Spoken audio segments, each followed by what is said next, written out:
गुरु कुमार शिष्य कुंभ है, घड़ी घड़ी काटे कोट, अंतर हाथ सहार दे बाहर बाहे चोट। लगातार संत रामपाल जी, जिनके झाबुआ जिले में लगभग 2 लाख के करीब अनुयायी है, इनका साफ तौर पे झाबुआ जिले में फैली कुरीतियाँ हैं, उनको समाप्त करने के लिए ये जो संत रामपाल जी के शिष्य हैं लगातार प्रार्थना सभा और अन्य आयोजनों में शिरकत करते हैं। 22 जनवरी को यह जो समाज के लोग हैं, यह एक आयोजन में से झाबुआ पलारसड़ी के रास्ते पर आ रहे थे और उनके कुछ अनुयायियों के साथ में अज्ञात लोगों ने मारपीट की है। शिकायत के बाद में झाबुआ पुलिस की तरफ से जो है कार्रवाई के नाम पर अज्ञात लोगों के नाम से 294, 323, 506 अन्य धाराओं में केस भी दायर किए गए हैं। लेकिन उसके बाद भी ये इनके अनुयायियों का कहना है कि उन लोगों की पहचान पुलिस करे और उन्हें सख्त सख्त कार्रवाई करे और धाराएं बढ़ाई जाए। इस वक्त हमारे साथ में हज़ारों लोग यहाँ पर, जैसा कि आप देख सकते हैं, कलेक्टर कार्यालय में जो पुलिस प्रणाली है और उनसे जो कार्रवाई से नाखुश होकर यहाँ पर उपस्थित हैं। क्या कुछ मांगे हैं, उनसे बातचीत करने की कोशिश करते हैं। क्या नाम है आपका, क्या मांग लेकर है? मेरा नाम हीरालाल दास है। मैं संत रामपाल जी महाराज जी का अनुयायी हूँ और हमारे साथ 22 जनवरी 2023 को जो हुई सत्संग के दौरान भगत निकल रहे थे घर के लिए, तो उनके असामाजिक तत्वों के द्वारा रास्ते में मारपीट करी, उनकी गाड़ियाँ तोड़फोड़ कर दी और उनके साथ जो मोबाइल था वो भी छीन लिया गया। और इस मांग जो ये घटना हुई, इनको इस बात को लेकर हम कलेक्टर महोदय को ज्ञापन देने के लिए यहाँ उपस्थित हुए हैं। कुछ विशेष लोगों को चिन्हित किया है या ज्ञापन में कुछ लोगों के नाम है, धाराएं बढ़ाने की भी बात है, क्या विशेष बात है? धारा बढ़ाने की बात तो है। उस भाई का एक का पाँव जो 323 लगे, पुलिस ने वहाँ 324 लगना चाहिए थी। पाँव फ्रैक्चर हुआ है बंदे का, करीब 2 जगह से फ्रैक्चर हुआ है। दावत में एडमिट है भाई, उसका अभी इलाज चल रहा है वहाँ पे। पुलिस की तरफ से अभी तक कोई कार्रवाई नहीं हो पाई है। हमने 23 तारीख के रोज़ एसपी साहब को भी आवेदन दिया था, लेकिन उस पर भी कोई सुनवाई नहीं हो पाई है। इसलिए कलेक्टर मैडम का दरवाज़ा खटखटाना पड़ा है।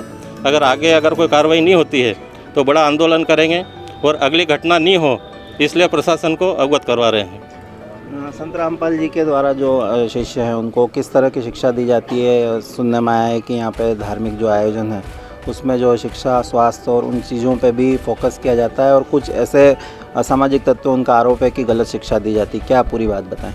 सर, हम संत रामपाल जी महाराज के ये यथार्थ कबीरपंथी, कबीर साहब ने तो ये सिखाया नहीं कि हिंसा हो। समाज में फैली कुरीतियों को दूर करने का काम कबीर साहब ने किया है। वही काम आज संत रामपाल जी महाराज जी कर रहे हैं और इन जो धर्म के ठेकेदारों को ये रास नहीं आ रहा, जो कि हमारे इस कबीर साहब के इस मार्ग में वो रोड़ा बनकर हमारे साथ दिन प्रतिदिन इस तरीके की घटनाएं कर रहे हैं। वो सभी को, समाज को सीख लेनी चाहिए कि संत रामपाल जी महाराज जो एक स्वच्छ समाज का निर्माण कर रहे हैं, उसमें सभी को सहयोग करना चाहिए। लेकिन सहयोग के बजाय ये हमारे साथ बिल्कुल दुराचार कर रहे हैं, मारपीट कर रहे हैं। संत रामपाल जी महाराज जो दहेज रूपी जो है, इसको दहेज को जड़ से ख़त्म कर रहे हैं संत रामपाल जी महाराज। और समाज में फैली जितनी भी जो कुरीतियाँ हैं, इनको सब दूर करने का काम बंदी छोड़ संत रामपाल जी महाराज कर रहे हैं। गांजा, पान, अमल, तम्बाकू, माद, मसेरा, ये सब इनसे दूर कर रहा हम लोग।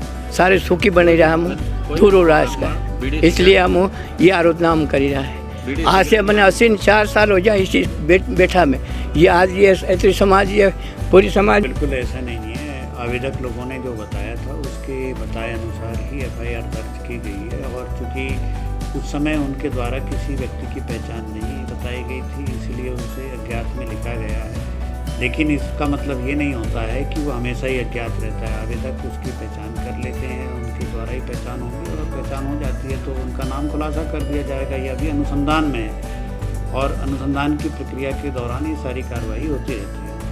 सर, 12 दिन में उनका लगातार चल रहा है कि थाने भी मामले लगाई, जबकि पैर भी टूटे हैं और जो है कुछ धारा बढ़ाने की बात। मेडिकल रिपोर्ट जैसी आएगी उसके अनुसार उसमें धारा बढ़ाई जाएगी।